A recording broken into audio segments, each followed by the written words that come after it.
That was my last meeting with my beloved Anush. Everything will be alright. Margie, what seems to be the problem? Shut up, you. Get out of my life. I never want to see you again. Get out. And so I was lost, without any bearings. What could be worse than that? Margie, run to the basement. We're being bombed. It was the beginning of the war. Oh shit.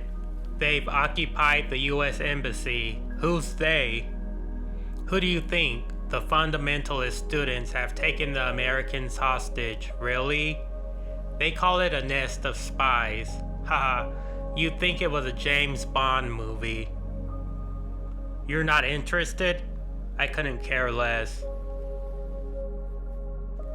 Anyway, the Americans are dummies.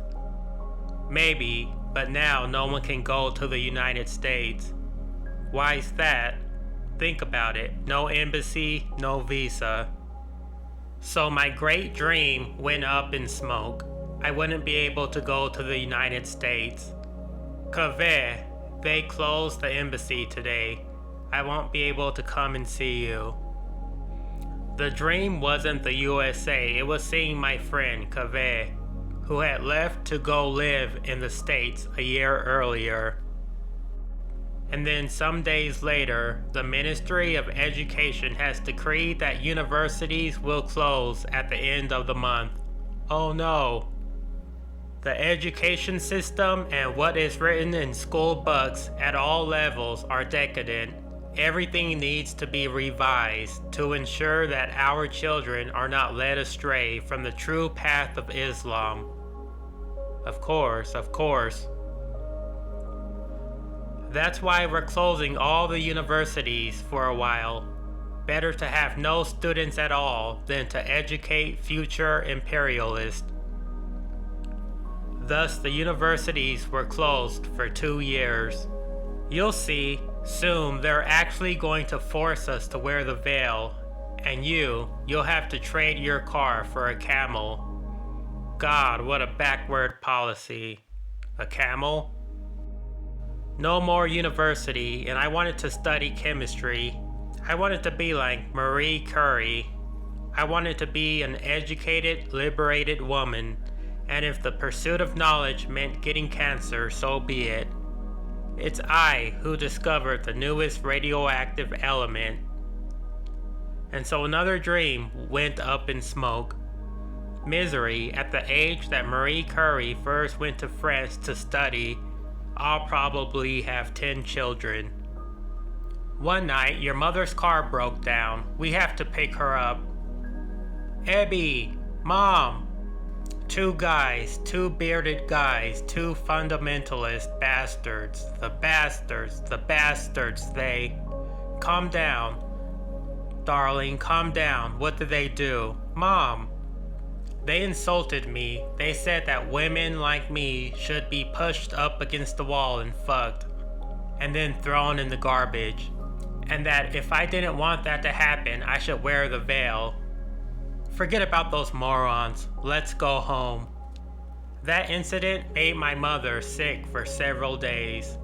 Anything I can get you, Mom?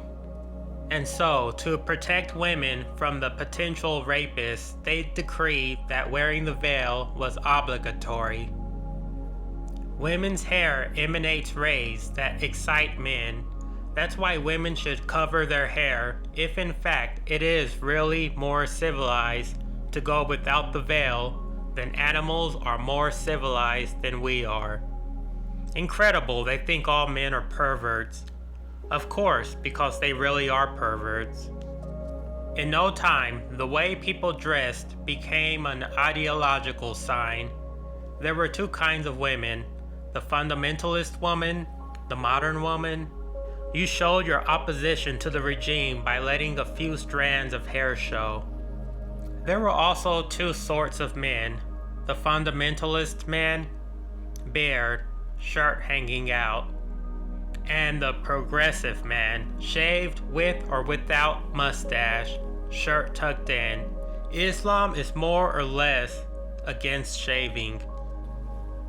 But let's be fair, if women faced prison when they refused to wear the veil, it was also forbidden for men to wear neckties, that dreaded symbol of the West. And if women's hair got men excited, the same thing could be said of men's bare arms, and so wearing short-sleeved shirts was also forbidden. There was a kind of justice after all.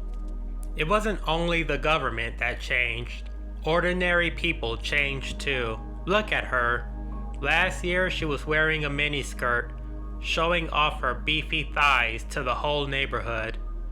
And now Madame is wearing a chador. It suits her better, I guess.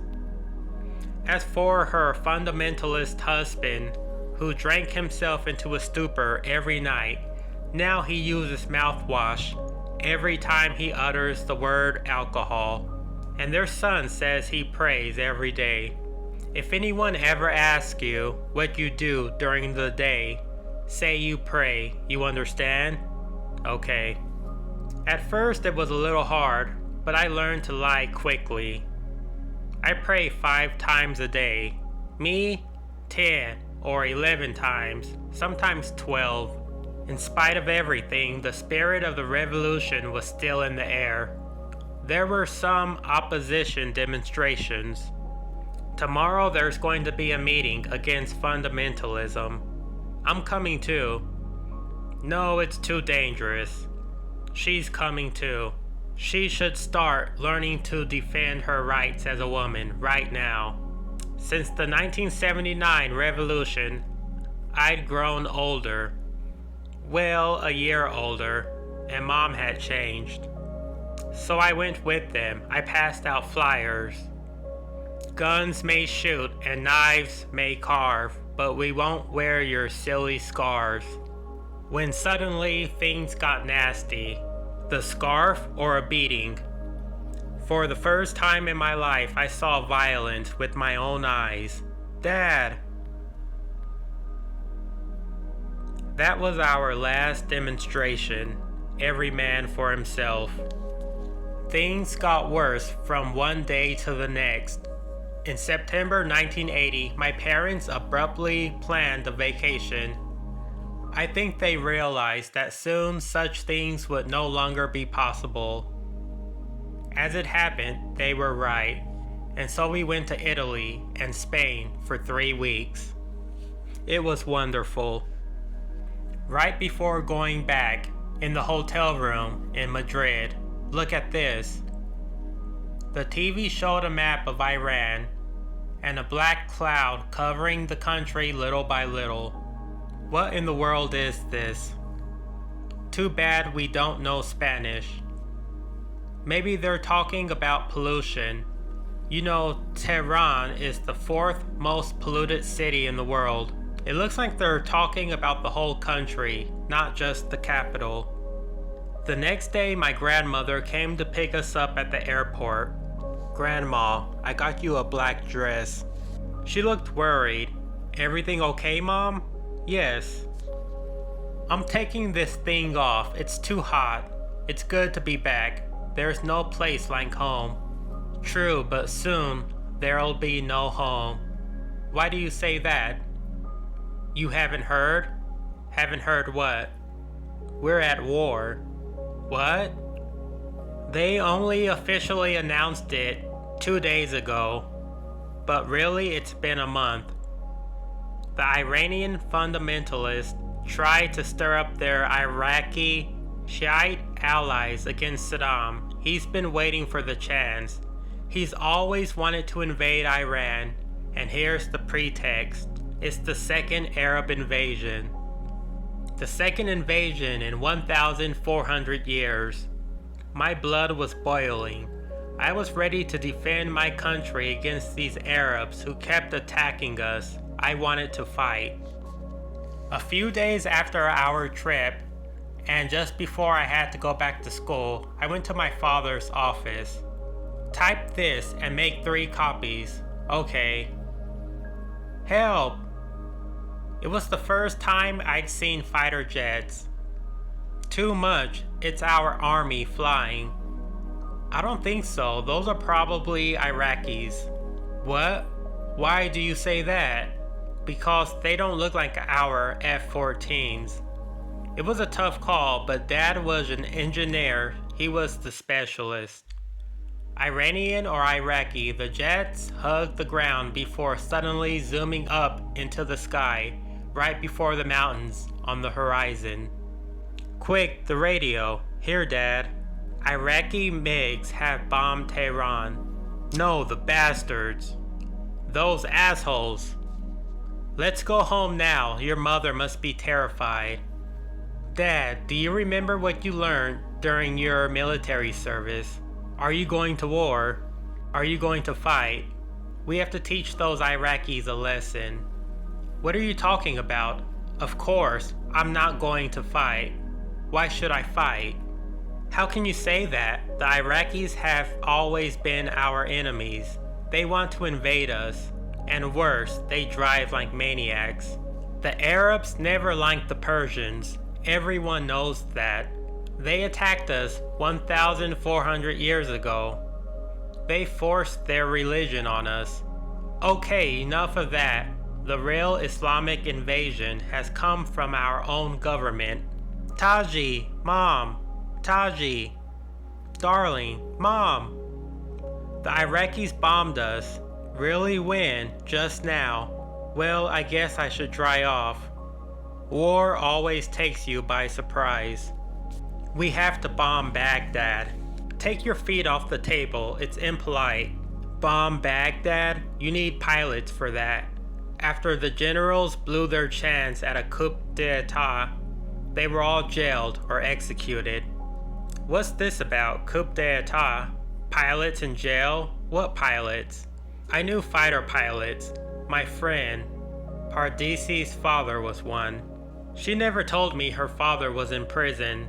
Although, last year, she didn't come to school for a whole month. That bastard Saddam waited until we were weak before attacking.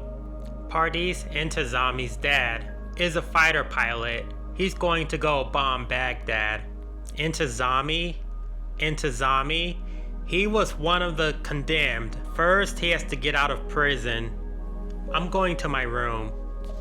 It's the pits. My dad is a defeatist. He's no patriot. Suddenly, I heard the Iranian national anthem coming from the TV. Our Star-Spangled Banner. Oh, Iran, our golden country. Your land is the wellspring of art. It had been forbidden and replaced by the new government's Islamic hymn. It had been more than a year since we'd heard it.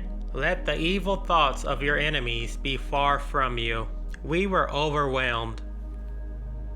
Welcome to the 8 o'clock news. 140 Iranian F-14s carried out bombing raids on Baghdad tonight. Well, there's your proof that our army is still strong. You can't always believe what they say. 8 o'clock, the BBC is broadcasting too. Where's the radio? You don't believe anything, here's the radio. 140 Iranian bombers attacked Baghdad today. Haha. How's that feel, Saddam? We got them where it hurts. I was all wrong about Dad. He loved his country as much as I did. President Banisadr has ordered the release of the military pilots jailed after the failed coup. They agreed to attack Iraq if the government broadcasts the national anthem. As usual, my dad was right. The rest of the news wasn't so cool. Iranian losses were very heavy. Half of the planes in the mission have not returned. I hope Pardis's dad isn't dead. Call her. I don't have her number. I had to wait 2 weeks to find out. Hey, Pardis. I knew right away, but I didn't dare ask. In class, the teacher asked us to write a report about the war.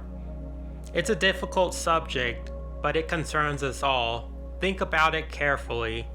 I didn't need to do too much thinking. I knew all about the war. You know what you're going to say? Totally. I wrote 4 pages on the historical context entitled The Arab Conquest and Our War. I was very proud of myself. This war is the same as the one 1,400 years ago, but the teacher didn't seem impressed. That's pretty good. Now Pardis, come to the blackboard. Pardis's report was by far the best. It was a letter to her father in which she promised to take care of her mother and little brother. Rest in peace, Dad. At recess, I tried to console her. Your father acted like a genuine hero. You should be proud of him. I wish he were alive and in jail rather than dead and a hero. Those were her exact words to me. Yes, it was war all right. Right away the supermarkets were empty. I'm not sure it's even worth getting a cart. I saw it first. Let go of that. Come on, stop it. Mind your own business. What's her problem? Forget about it, Mom. If stores were closed for a single day, you'd probably eat each other. And you call yourselves civilized people. If everyone took only what they needed, there would be enough to go around. And in the parking lot, how many boxes of rice did we get? 2. We'll go to the store across the street and try to get more. You never know. There wasn't much at the gas stations either. Do you have any jerry cans? Jerry cans? Why? Why do you think? To make strawberry soda. Don't talk to my mother like that. Every morning I have to drive 40 miles so that you can have a peaceful life. How am I going to do that with no car, huh? That's why I need cans for gasoline. Can you understand that? The car runs on gas. Look, I'm so sorry, darling. I've been running around the whole day. I've got a splitting headache. You know what? I'm just going to fill up the tanks and then I'll try to find a restaurant. I hope you're proud of yourself. After we made up, we went home with my father. It took us until 2 in the morning. We obviously didn't go to any restaurant. We don't fill cans, otherwise there won't be enough for everyone. Alright, too bad. But do you know what's going on? The press isn't saying anything. Of course they're not saying anything. It's a huge mess. Iraq bombed the refinery at Abadan. My God, Molly. Oh no, oh God, no. Molly was my mother's childhood friend. She lived in Abadan with her husband and 2 kids. Quick, call them. Ring, ring, ring. No one's answering. I tried her place too, but she's deaf. Did you try her mother? She should know what happened. After Abadan, every border town was targeted by bombers. Most of the people living in those areas had to flee northward, far from the Iraqi missiles. Ding dong. Who could that be at this hour? I have no idea. Molly. Everything's destroyed. Hey, it'll be okay. Calm down. Look at this. That's all I could save.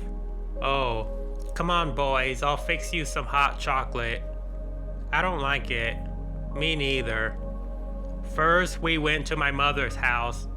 We kept ringing the doorbell, but she's deaf. I'm sorry.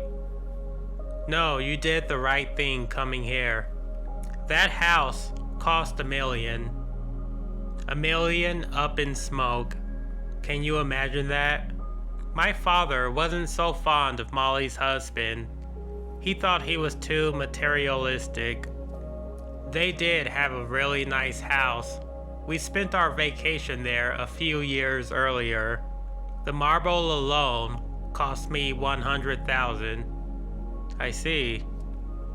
Okay, here you go. Your bed is ready. Our house is your house. The kids can sleep in Margie's room. Oh, thank you, Taji. Yes, thanks. You two follow me. You don't have any toys? No, I'm all grown up. I have books. If you want, I can read you a story. At my house, we had all the Star Wars stuff.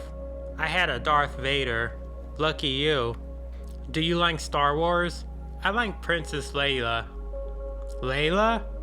Whoa, she's ugly. Okay, now it's time to go to bed. Good night, kids. Molly and her family spent a week with us. That's how long it took to sell the jewelry and start over again. Molly's mother was bitter and hard to deal with, but they were happy at our place. Then one day we went to the supermarket. God, what brats. I want that over there. Hey, they still have kidney beans. We can make chili tonight. Okay, we'll just forget about the flatulence factor. What's flatulence? Well, farts. Since the refugees have descended on Tehran, you can't get anything to eat anymore. You're right there. They take everything. My neighbor even said she heard that their women are prostituting themselves. No dignity at all. It won't just be food. With all those sluts out there, we're going to have to watch our husbands. Anyway, as everyone knows, Southern women are all whores. It's terrible what you're saying. How humiliating. Farts. To have the Iraqis attack and to lose in an instant everything you had built over a lifetime, that's one thing. But to be spat upon by your own kind, it is intolerable. I felt so ashamed for myself and felt so sorry for her. The Iraqi army had conquered the city of Khorramshahr.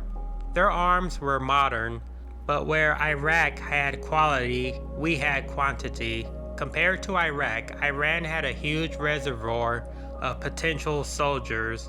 The number of war martyrs emphasized that difference. Can you help me style my hair? Have you seen all these casualties? How can I not see they're doing all they can to show how many people have died? The streets are packed with nuptial chambers. According to Shiite tradition, when an unmarried man dies, a nuptial chamber is built for him. That way the dead man can symbolically attain carnal knowledge. It was obvious that many of the fighters died virgins. Mom, don't all these dead mean anything to you? Of course they mean something to me, but we are still living. Our country has always known war and martyrs. So like my father said, when a big wave comes, lower your head and let it pass. That's very Persian. The philosophy of resignation. I agreed with my mother. I too tried to think only of life. However, it wasn't always easy. At school, they lined us up twice a day to mourn the war dead. They put on funeral marches, and we had to beat our breast. I remember my initiation. It was the first day of class after summer vacation. Welcome, girls of Iran. The war has taken the flower of our nation's youth. Then the loudspeaker started to sing, "Let's go, children, on the heart." And all together we began the session. It wasn't as bad as one might think. We'd seen it before. Hitting yourself is one of the country's rituals. During certain religious ceremonies, some people flagellated themselves brutally, sometimes even with chains. It could go very far. Sometimes it was considered a macho thing. After a little while, no one took the torture sessions seriously anymore. As for me, I immediately started making fun of them. The martyrs, kill me. Satrapi, what are you doing on the ground? I'm suffering, can't you see? Every situation offered an opportunity for laughs. Like when we had to knit winter hoods for the soldiers. Stop that, or I'll call the principal. Or when we had to decorate the classroom for the anniversary of the revolution. What are these, garlands? Toilet paper? You're as worthless as your decorations. You're worthless, you hear me? Worthless. Pooh. Who said that? Who was it? Does she have the courage to stand up? If not, you'll all be punished. Well, who was it? we were completely united. You're all suspended for a week. I think that the reason we were so rebellious was that our generation had known secular schools. Obviously, they called our parents in. Your children have no respect for anything, no self-control. The basis of education comes from the family. Stop right there. You're saying that we don't know how to educate our children? Listen, we're at war. A lot of children don't even have school these days. Yours have a rare opportunity, so you should make sure they're well behaved. Well behaved so they can hit themselves twice a day, so they can be covered from head to toe, so that they can be forbidden to play like the kids that they are? Oh. Anyway, that's how it is. Either they obey the law or they're expelled. And make sure they wear their veils correctly. If hair is as stimulating as you say, then you need to shave your mustache. My father actually said that. Girls had to make winter hoods for the soldiers, but boys had to prepare to become soldiers. Hi, Miss Nasreen. You don't look well. Miss Nasreen was our maid. So tell me, what's wrong? You okay? No, my child. I'm not okay. You see this? It's a plastic key, painted gold. They gave this to my son at school. They told the boys that if they went to war and were lucky enough to die, this key would get them into heaven. My God. It's okay, cry, let yourself go. I'll make some tea. I've suffered so much.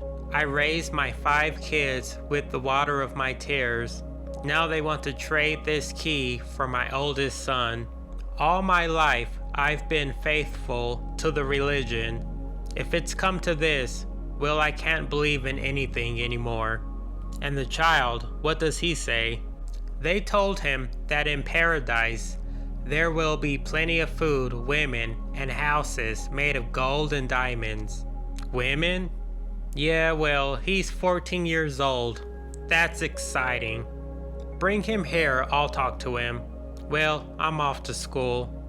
On the way, I thought of my cousin, Payman. He was also 14. When I got back from school, listen, child, those are just made-up stories. What hell? What paradise? Hi. Listen, instead of stuffing your face, think about when you're growing up. You will go to college. You'll become somebody. I'll marry her. You idiot. Stop, it's no big deal. I'm going to my room. Hey, Pyman. What? Next week you're having a party. I'll ask my mom. Tell me at school, did they give you the keys to paradise? Keys to what? Mom, Pyman invited me to a party. Can I go? Ding dong. Oh, Shahab. Hey. Shahab was another cousin. He hadn't been lucky. The war started just as he began his military service. They sent him to the front right away. I'm on leave. Come in, I'll make some tea. I was just talking to my maid. She said they're recruiting children for the front. Really? It's awful. Every day I see buses full of kids arriving. Shit, you see that? They come from the poor areas, you can tell.